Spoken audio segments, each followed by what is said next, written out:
Estão vendo minha tela direitinho?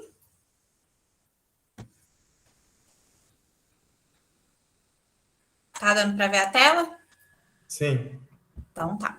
Então a nossa aula de hoje é sobre birras e choros na infância, né?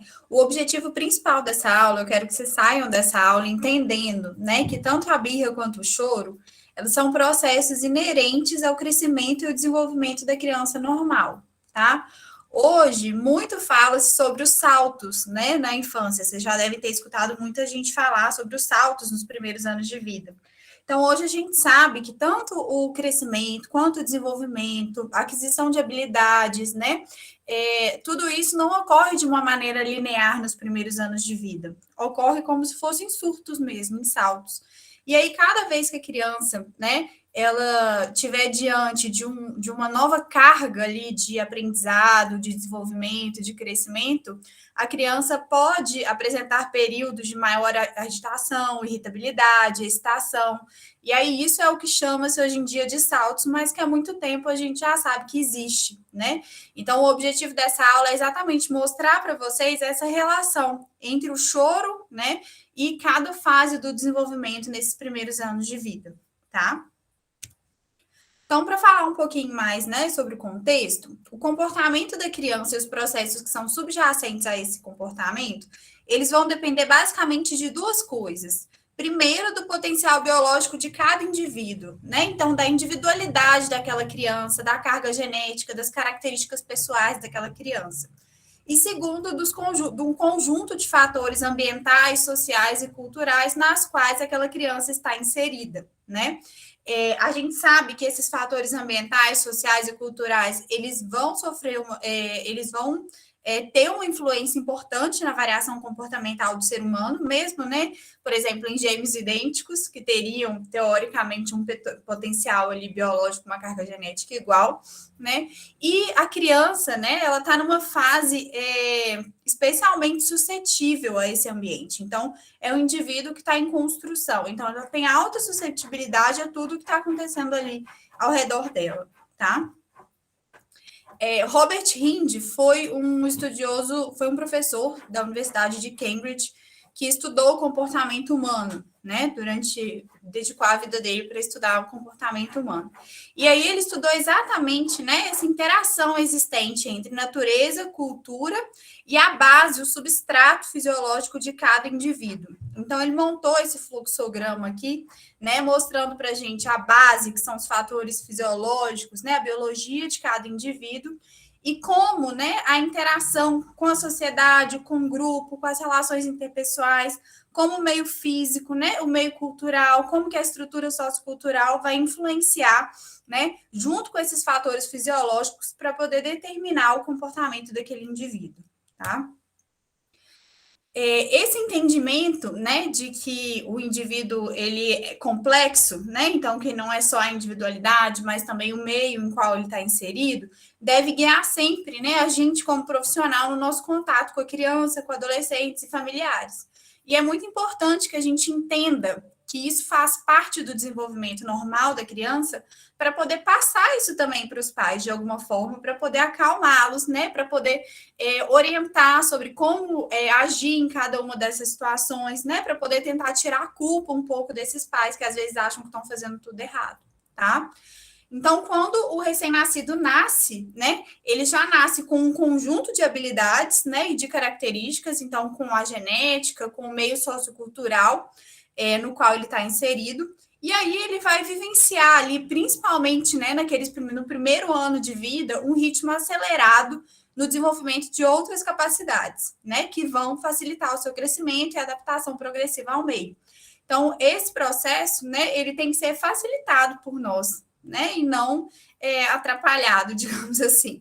Então, é muito importante que a gente lembre, né, quando a gente está em contato com uma família, com o paciente, de dar esse apoio, essa orientação, esse suporte para os pais, porque a gente sabe que uma família que está desequilibrada vai afetar diretamente o crescimento e a saúde mental daquela criança, tá? E por que o choro, né? Por que acontece o choro?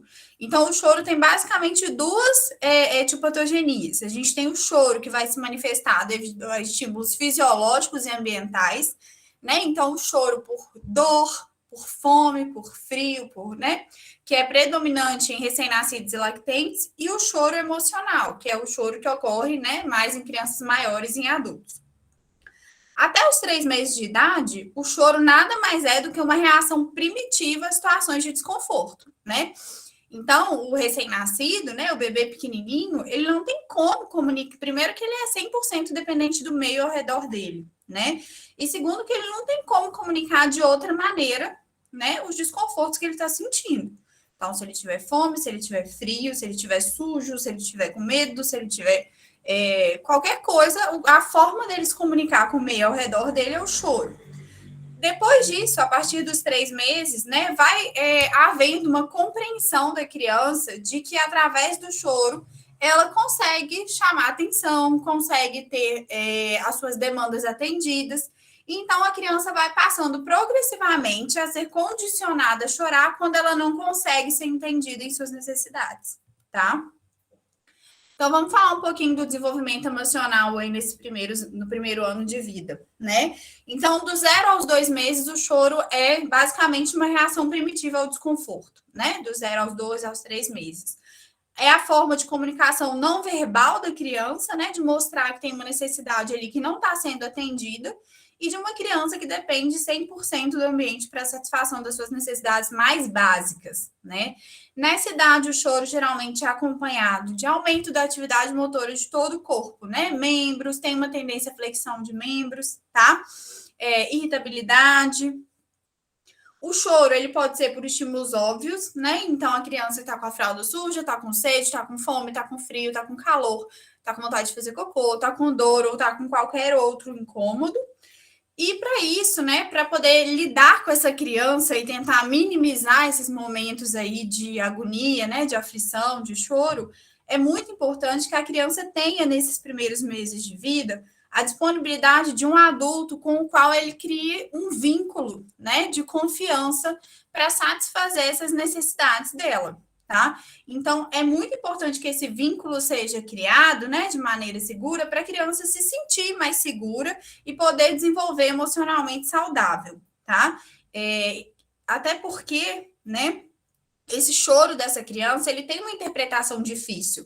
Então, quando a criança nasce, não tem um manual para te falar se a criança está chorando porque ela está com frio, ou porque ela está com fome, ou porque não está tendo leite suficiente, né?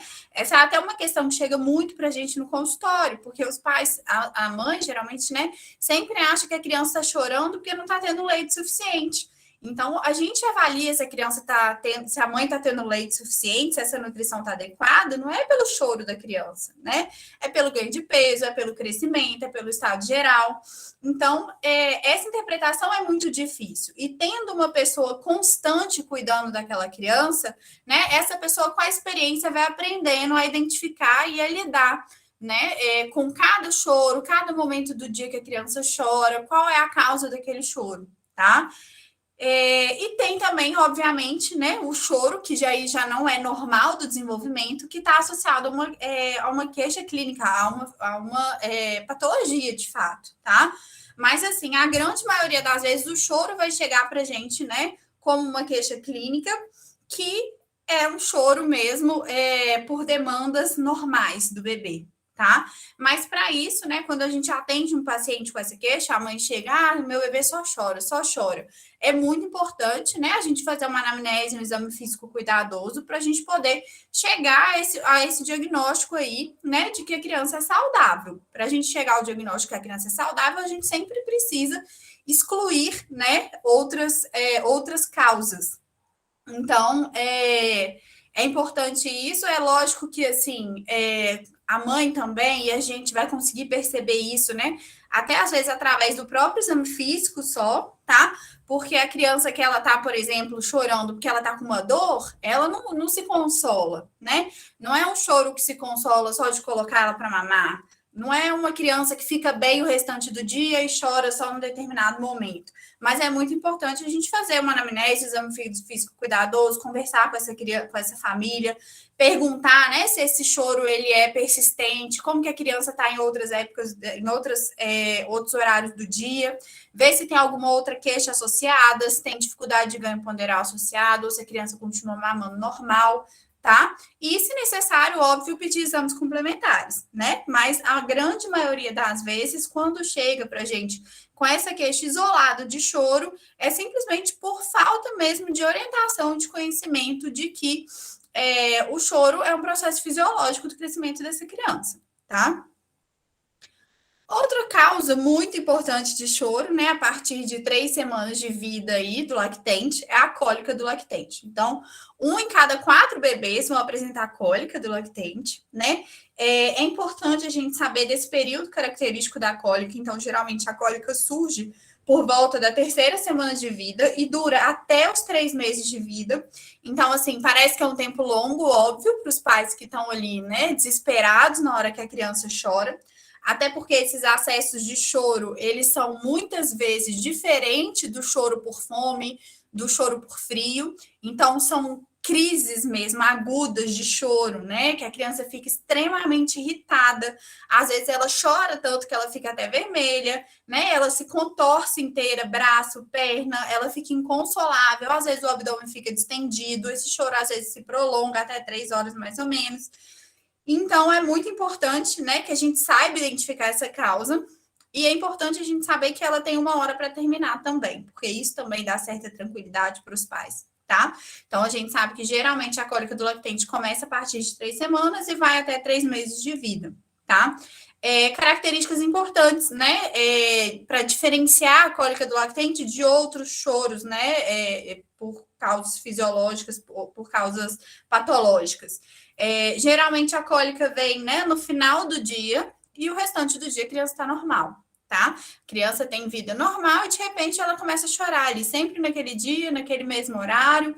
Depois que a criança acalma, dorme normal, vida normal, tá?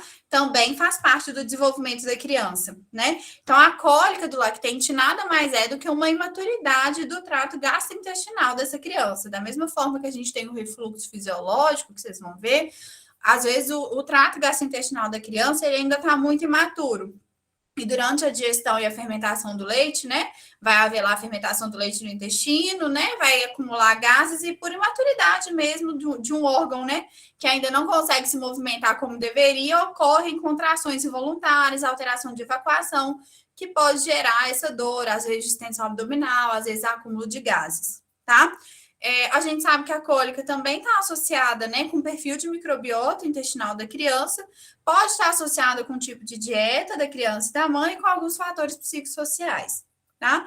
E quais que são as características para a gente diferenciar a crise de cólica de outras dores, né? Então, geralmente tem um período crítico para acontecer, então a criança ficou bem o dia inteiro, no finalzinho do dia, finalzinho da tarde, que é quando o metabolismo fica mais lento, a criança começa a ter essas crises, tá? Tem o tempo certo, então geralmente ela ocorre durante 3 horas por dia, pelo menos 3 dias por semana e durante 3 semanas seguidas, então tudo 3, né? Começa na 3ª semana, termina nos 3 meses, 3 horas por dia, durante 3 semanas seguidas, pelo menos, tá?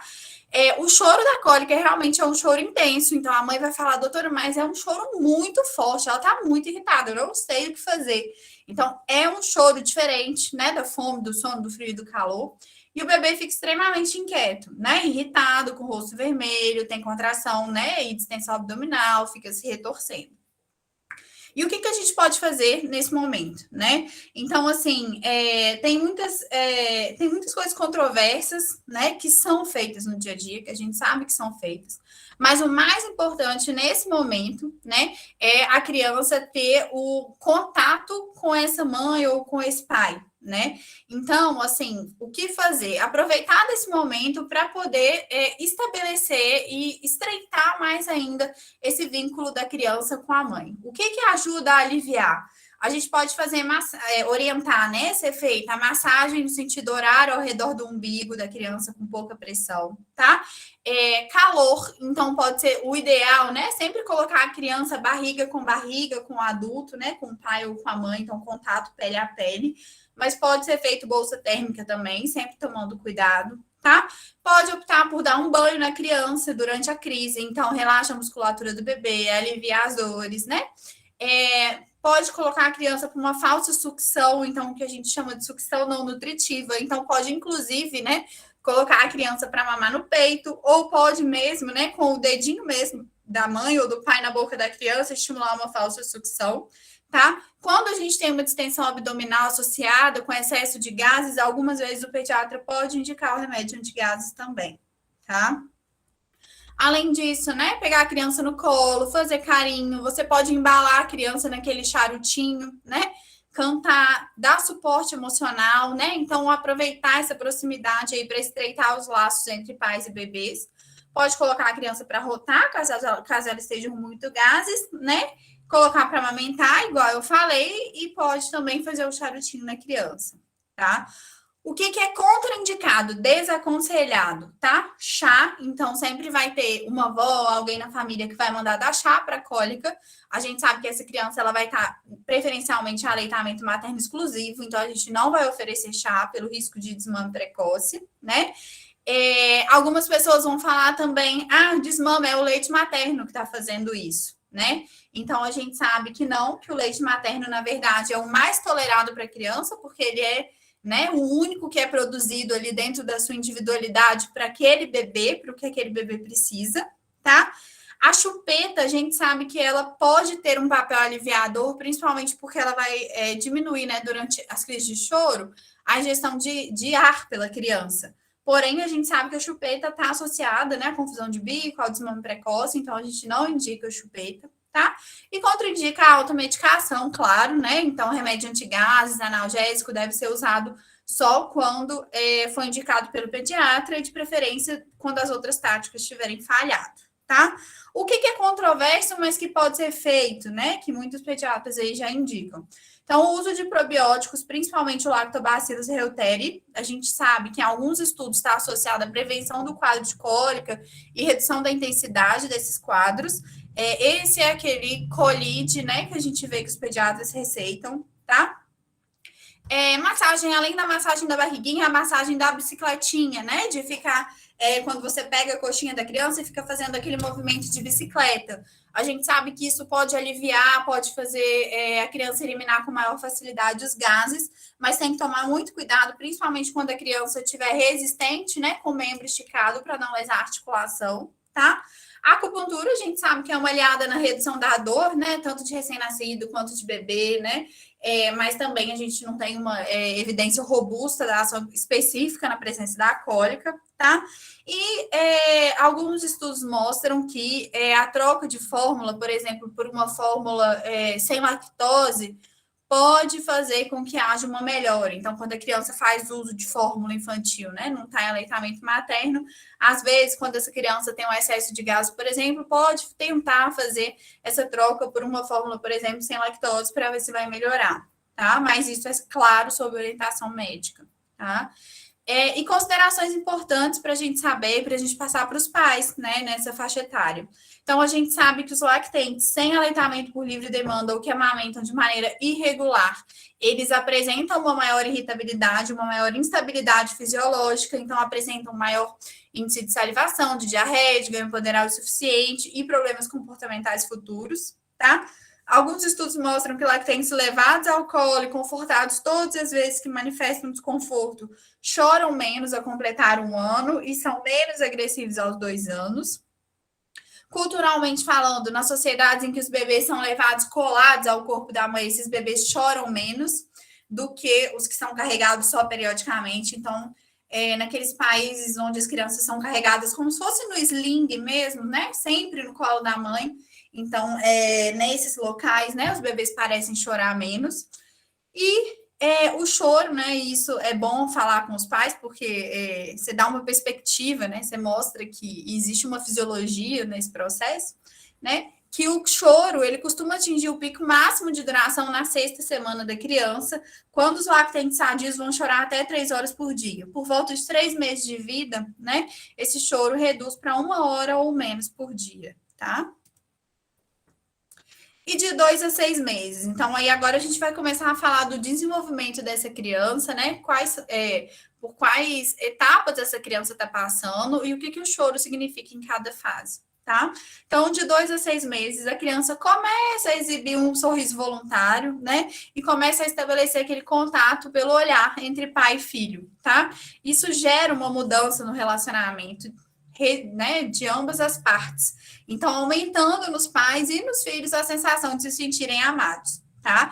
A regulação mútua, né, essa troca mútua, toma uma forma de intercâmbio que vai acabar resultando numa forte ligação, né, e num prazer em estar juntos, tá? Nesse finalzinho aí desse desenvolvimento também, a criança vai começar a ter expressões faciais, né? Então, vai começar a expressar melhor sensações de irritação, de alegria, de interesse, de medo, de desgosto e de surpresa.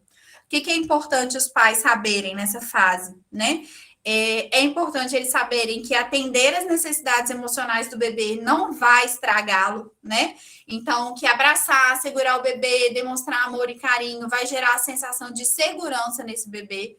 E diferente, né, do que algumas pessoas falam por aí, né, esse carinho, esse conforto, essa proximidade vai ser o que vai fazer com que esse bebê cresça, né, emocionalmente seguro, né, com que esse bebê entenda que ele não precisa fazer o escândalo para ter a atenção dos adultos. Então, aquela ideia, né, antiga de que, o bebê tá chorando, deixa ele chorar que ele vai se virar sozinho, alguma hora ele para. Não é assim, né? A gente sabe que a gente não faz isso nem com adulto, né? Então, você vê um adulto chorando, você, deixa ele lá chorar que ele vai resolver sozinho. Quanto menos com uma criança que não consegue comunicar nada, quase, né, do que ela tá sentindo, é a única maneira dela comunicar. Então, assim, essa ideia é super absurda, né? E a gente sabe que nessa faixa etária também ajuda, né? Quando a gente vai submeter a criança a processos dolorosos, tipo vacina, coleta de sangue, ajuda a coletar com a criança sentada no colo da mãe ou com a criança mesmo mamando no seio materno, que isso aumenta a tolerância da criança à dor, tá? Dos 6 aos 12 meses, a criança, então, com 6 meses, começa a sentar, né? E aí ela vai adquirindo a habilidade de sentar sem apoio. Isso deixa as mãozinhas livres para poder explorar o mundo em volta dela, né? Aumenta a sua mobilidade. E existe uma progressão no entendimento cognitivo e na competência da comunicação dessas crianças, que passam a manifestar e a comunicar melhor as suas vontades e intenções, tá? Por volta dos 10 meses, essa criança ela começa a desenvolver também a noção de constância. Então, o que é isso? A criança sabe que existe mesmo quando ela não está vendo, né? Então, por exemplo, mesmo que a mãe esteja no quarto do lado, ela sabe que a mãe existe e está no quarto do lado, porque até então ela só sabe que a mãe existe quando ela vê a mãe, né? Nessa fase, a criança adquire essa noção de constância, então ela começa a sentir falta, né? A criança passa a reconhecer o que é conhecido e o que é desconhecido, e ela passa a estranhar estranhos. Então, quando ela vê pessoas estranhas, ela agarra na mãe, né? Ela tem esse choro ansioso, com medo e ansiedade de pessoas estranhas, tá? As separações se tornam mais difíceis, então, principalmente, né, no período da noite, a criança volta a acordar, e aí ela acorda e ela lembra que os pais estão no quarto do lado. Então, ela chora, tá?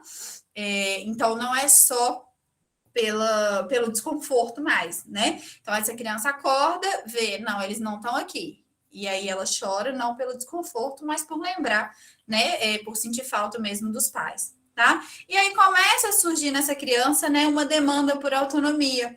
Porém, essa criança ainda tem habilidades e capacidade de comunicação muito limitada, né? E esse confronto aí, né, ele acaba gerando, né, aparecendo as primeiras crises de birra que começam a surgir à medida que essa criança começa a sentir essa autonomia e esse controle, que entra em conflito com o controle dos pais e com as habilidades ainda limitadas dessa criança, tá?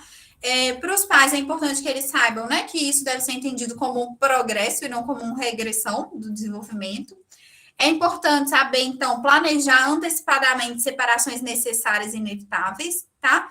Criar rotinas. Então, como a criança fica muito ansiosa com essa separação, é importante você criar a rotina para ela entender que mesmo quando há uma separação, depois elas voltam a se encontrar, tá? E nessa faixa etária, né, já está liberado e pode ser necessário introduzir um objeto de transição para poder confortar o lactente na ausência dos pais. Óbvio que um objeto, né, uma naninha, um objeto que não tenha potencial de asfixia, né, que seja liberado para aquela idade, tá? No pediatra, especificamente, então, essa é uma criança que vai ser difícil de examinar, exatamente porque ela estranha estranhos, né? Evitar olhar diretamente para o bebê durante o exame, tentar distrair a criança, então tentar examinar o máximo possível no colo dos pais e oferecer brinquedo e brincando com a criança enquanto você examina, tá? Então você tem que adaptar mesmo a consulta, aquela mesma questão, né, que vocês já devem ter visto na prática da pediatria, né, adaptar os tempos da consulta. Então, é óbvio, gente, que se a gente for pegar uma criança dessa idade, a primeira coisa que a gente for fazer for tirar a roupa dela inteira para pesar, ou mandar ela abrir a boca, né? Pegar o abaixador de língua, que ela vai chorar a consulta inteira. Então, a gente tem que ir adaptando os tempos da consulta, né? Para a gente poder conseguir fazer alguma coisa. Dos 12 aos 18 meses, o senso da criança, a criança começa a desenvolver melhor o senso dela sobre ela mesma e sobre as pessoas que estão ao redor dela, tá? A causa da maioria dos choros nessa faixa etária já deixa de ser fisiológica e se torna mais psicológica. Mas apesar de já estar aprendendo a falar, de conseguir se comunicar um pouquinho melhor, essa criança ela ainda não consegue controlar, né, a intensidade das emoções dela. Então, quando ela está estressada, quando ela está diante de uma emoção muito intensa, ela só consegue expressar os sentimentos dela através de lágrimas, né? Então, essa criança não tem maturidade emocional, então ela vai lidar mal com raiva, com angústia, com frustração. Essa criança, ela ainda se sente o centro do universo e ela acha que ela pode qualquer coisa, e isso é normal, tá, gente? Então, você vê que é quando a criança está começando a adquirir esse senso de que ela é uma coisa e de que os outros são outras pessoas. Então, é normal que essa criança se sinta o centro do universo, né? E falta nessa criança ainda, né, essa habilidade de conseguir deslocar ou suprimir sua raiva, de comunicar verbalmente seu estado emocional, né, de retardar alguma gratificação, por exemplo, tá? Com mais ou menos 1 ano, a criança começa a ter essa capacidade de caminhar, né? E isso permite que a criança comece a se separar, né? E se tornar um pouquinho mais independente. Mas essa criança ainda precisa da aprovação constante dos pais.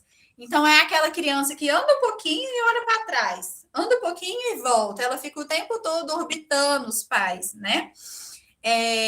A criança, então, né, se ela tem esse vínculo seguro com os pais, ela usa os pais como base de apoio para essa exploração independente, né? E é importante que os pais saibam, né, nessa faixa etária aí, que a criança, durante toda a infância, né, isso é uma constante, que a criança que é demasiadamente controlada, desencorajada, colocado medo nessa criança para a exploração ativa das coisas, que ela vai ser uma criança que vai crescer, né, insegura, sentindo dúvida, sentindo vergonha, sentindo raiva. Então, a construção, né, da saúde mental, do caráter dessa criança começa desde dessa idade, né? E às vezes é muito difícil para os pais perceberem isso. E assim, você sabe, isso todo mundo sabe, né? Quando você olha para a sua criação, todo mundo sabe que a maioria dos pais fazem de tudo para criar da melhor maneira possível. Mas muitos desses sentimentos, né, de superproteção, de ter muito cuidado com a criança, desde essa fase já pode influenciar aí nas características e na saúde mental que o adolescente vai ter mais tarde, tá? Nessa fase, os lactentes ficam mais irritados, justamente, né, por essa capacidade, o poder de controlar a sua distância do pai, mas de ainda ser dependente, tá? E esses conflitos entre independência e segurança começam a resultar em mais casos de birras, de questões de disciplina, de desafio aos adultos, de idas ao banheiro, de perdas de capacidades já adquiridas, de alterações de comportamento alimentar, tá? Para os pais, o que é importante, né, a gente falar? Então, essa criança, por exemplo, quando ela estiver chorando, quando ela estiver dando uma birra, é importante você distrair essa criança. Então, mudar o foco para um outro brinquedo, convidar a criança para uma outra atividade, tá? Se os pais precisarem ficar longe algum dia, gravar uma narração das histórias favoritas da criança, tentar ter esse contato, mesmo que seja à distância, conversar com a criança, né? E quando a criança fizer algo errado nessa idade, né, já é importante a gente conversar com ela e explicar com ela de uma maneira simples e efetiva, né, por que aquele comportamento dela é inaceitável, tá? Entre os 18 e os 24 meses, né? Então, essa relativa independência do período anterior, na verdade, ela vai dar lugar a um vínculo maior aos 18 meses. Então, é o momento em que a criança percebe que ela está se afastando demais dos pais. E aí ela começa a sofrer essa ansiedade da separação. Então, ela tende a querer se reaproximar mais, tá? Então, é aquela criança que fica mais bicho do mato, assim, que não desgruda dos pais, que querem ficar só com os pais, pode voltar a ter necessidade de um objeto transicional durante o sono, por exemplo, tá? Apesar desse apego, né, dessa necessidade de reaproximação, ainda essa necessidade de continuar explorando, de reafirmar a independência, e é nessa fase que é aquela criança que fala sempre não, né? Então, tudo é não. Às vezes a criança nem sabe para que está falando não, é tudo não, tá? E nesse caso, né, é importante, é extremamente importante, né, a relação em casa entre os pais, né, esse temperamento da criança, dos pais, a reação dos pais vão exercer um papel crucial na determinação, né, do equilíbrio quando ocorre esses conflitos aí, para eles poderem conseguir ajudar a criança a entender essa fase pela qual a criança está passando, né? E passar por isso de uma forma mais saudável, tá? Então, para os pais é essencial esse equilíbrio familiar, né? E a definição de uma linguagem efetiva. Então, né, os pais eles têm que ter uma coerência nas regras, na maneira como eles conversam, na maneira como eles cuidam dessa criança, né? Não adianta o pai tratar de um jeito, a mãe tratar de outro, a avó tratar de outro. Então, tem que ter uma coerência aí no comportamento dessa família e uma linguagem efetiva. E à medida que essa linguagem efetiva surge, esses conflitos vão se tornando menos frequentes, tá? O pré-escolar. Então, entre os 2 e os 5 anos, vai acontecer, então, uma emergência importante da linguagem, né? E a exposição dessa criança a uma esfera social cada vez maior, né? A criança vai começar a ir para a escolinha, vai começar a brincar, conhecer outras pessoas, às vezes vai começar a ficar mais tempo longe dos pais. Essa exploração, né, da separação emocional, a criança vai oscilar entre uma obstinada oposição e uma alegre submissão, que é o que a gente fala, tá? Então, a criança é aquilo, a criança vai querer explorar, vai querer ser usada, mas ela ainda tem aquela necessidade da dependência, tá? A criança começa a passar um tempo maior na escola e nos parquinhos, e isso é um desafio enorme para a criança, né? Para desenvolver essa capacidade de se adaptar a novas regras, a novos relacionamentos, né? A novas maneiras de conviver. Essa criança, ela aprende a se defender sozinha, mas ela ainda não consegue controlar os sentimentos dela, né? Então, não consegue controlar raiva, angústia, tá? E nessa fase, né, que as crianças começam a aprender quais os comportamentos são aceitáveis e quanto de força elas devem utilizar para enfrentar os adultos importantes e testar os seus limites, tá? Então, por isso que é muito importante também você manter uma coerência ali nos limites, nas regras que você vai colocar em casa, tá? Nessa fase, a criança já sabe o que ela quer, mas ela não tem controle de nada, né? Então, ela sabe para onde ela vai, ela não tem controle, né? Para onde ela vai, quanto tempo que ela vai ficar, o que ela pode pegar numa loja, o que não pode, mas ela sabe o que ela quer. Ela entra numa loja e ela sabe o que ela quer, mas ela não pode fazer tudo o que ela quer.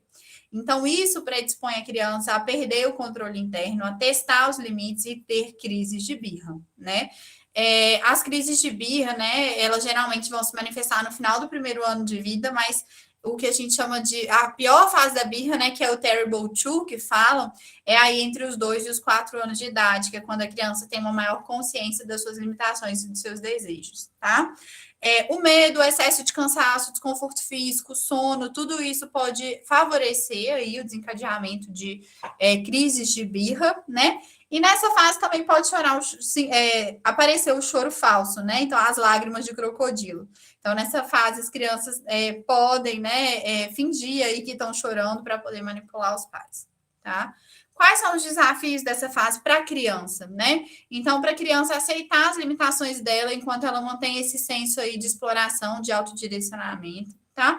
Administrar os impulsos agressivos, sexuais, essas emoções mais intensas, né? Mais primitivas. e aprender a interagir com um círculo cada vez mais diferente do círculo normal dela, né, de adultos e crianças, tá?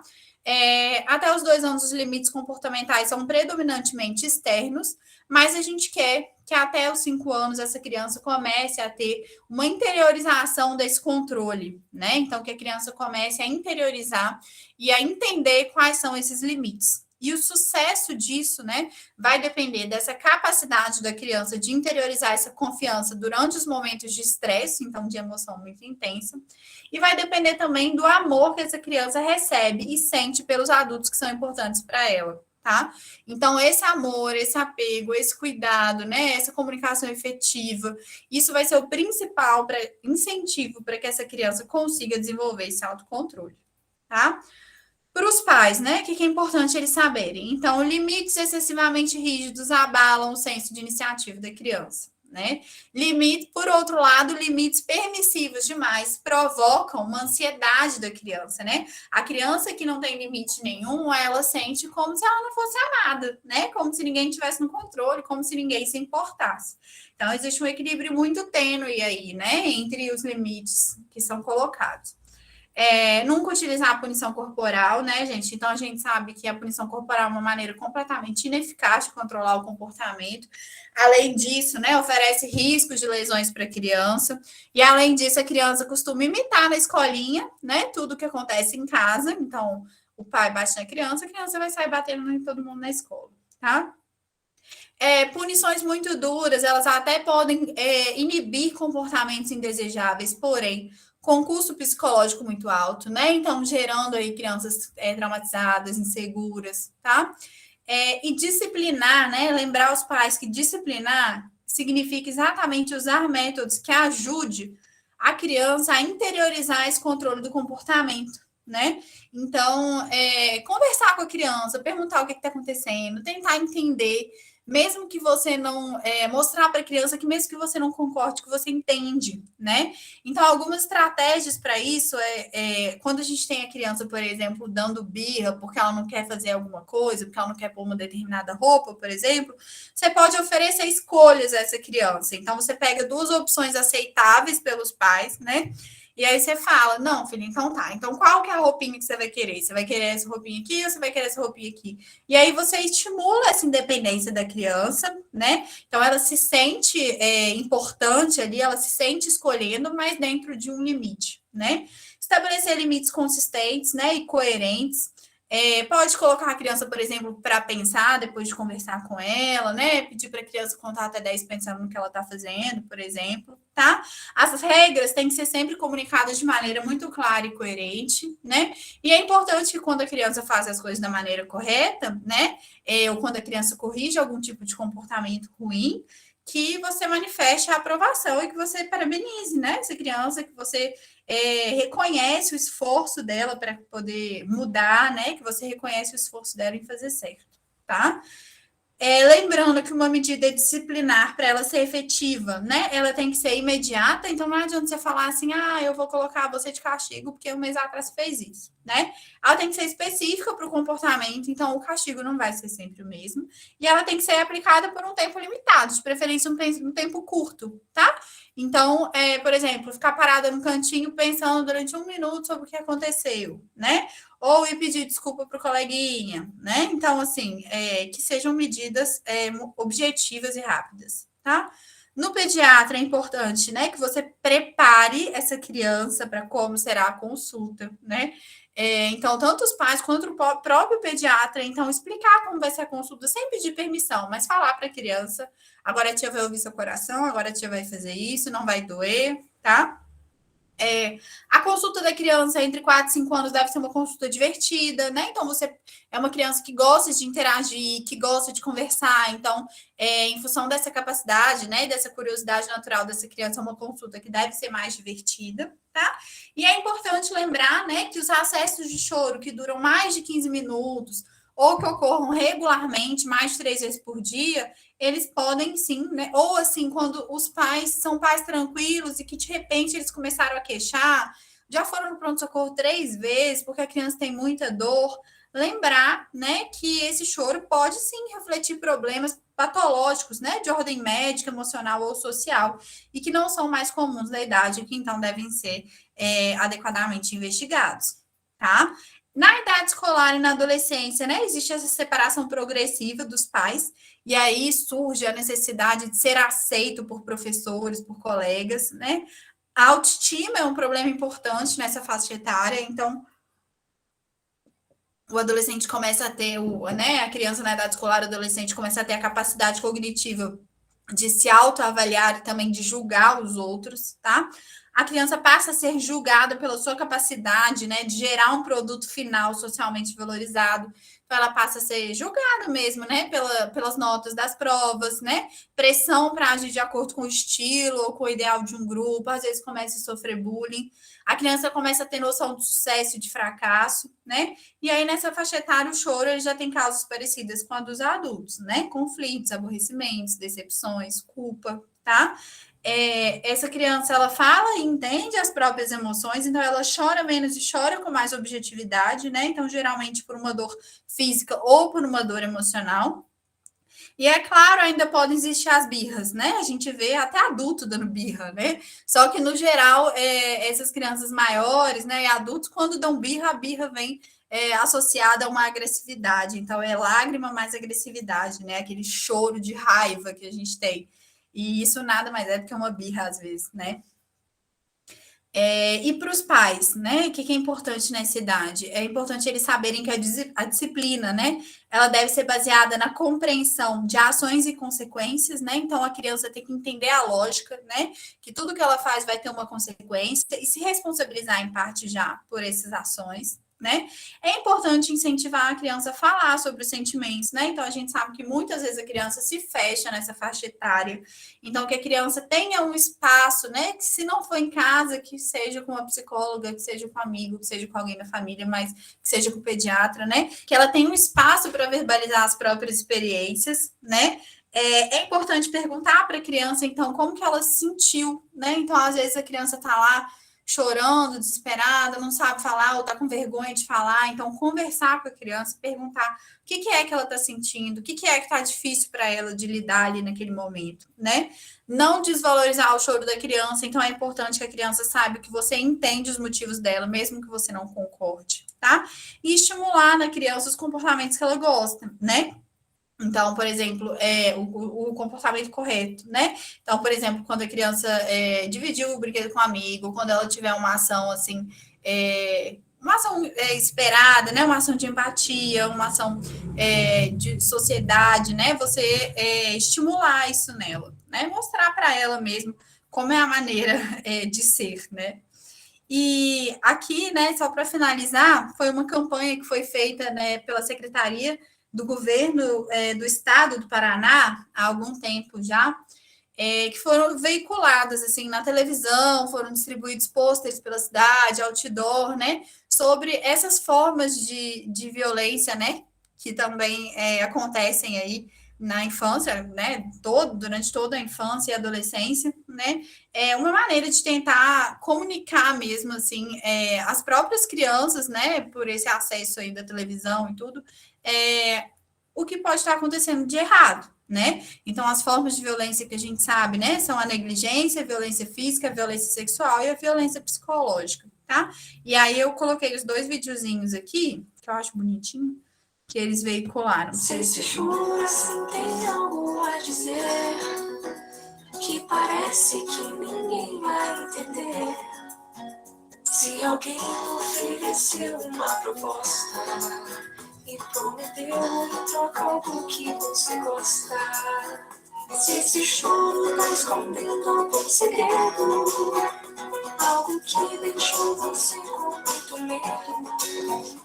Se alguém tocou você de um jeito estranho, ou fez coisas que não são pro seu tamanho, encontre alguém de confiança e comece a chorar. Suas lágrimas irão te ajudar. Ela vai saber que alguém fez algo com você e vai fazer de tudo pra te proteger. Não engula o choro, uma campanha de enfrentamento à violência contra crianças e adolescentes. SEDECA e Governo do Paraná. Se esse choro, quem é esse choro aí, menino? Me explique enquanto eu imagino o que é que aconteceu lá fora. Desabafo não tem hora, as lágrimas ajudam a dizer o que a gente tenta esconder. No seu corpo ninguém toca, nem se oferecer pipoca. Então não tenha medo, não tente segurar o choro que só vai te ajudar. Procure alguém especial para te proteger. Com muito amor vão cuidar de você. Não engula o choro, uma campanha de enfrentamento à violência contra crianças e adolescentes, SEDECA e Governo do Paraná. Então é isso, gente. A aula de hoje. Deixa eu parar de compartilhar aqui.